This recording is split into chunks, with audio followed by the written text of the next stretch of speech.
Guys, നമസ്കാരം. ഇത് എബിനാണ്. അപ്പം ഞാൻ ഇപ്പം നിൽക്കുന്നത് മുരിങ്ങൂരിലാണ്.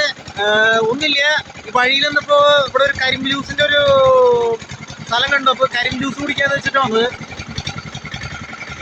നല്ല അടിപൊളി കരിമ്പ് ജ്യൂസ്. നിങ്ങൾ മുരിങ്ങൂർ വഴിക്ക് പോകുമ്പോൾ ഈ കരിമ്പ് ജ്യൂസ്, ഈ ചേട്ടൻ്റെ കടയിലുള്ള കരിമ്പ് ജ്യൂസ് നിങ്ങൾ ട്രൈ ചെയ്യണം. आपका नाम क्या है? ആകാശ്. കരിമ്പ് ജ്യൂസ് കുടിക്കണമെങ്കിൽ ആകാശ് ഭായിയുടെ ഇവിടെ വന്നാൽ മതി. മുരിങ്ങൂരാണ് സ്പോട്ട്. അന്തോണീസ് പുള്ളിയാണ് സെൻറ്റ് ആൻ്റണീസ് ചർച്ചിൻ്റെ ഇവിടെയാണ്.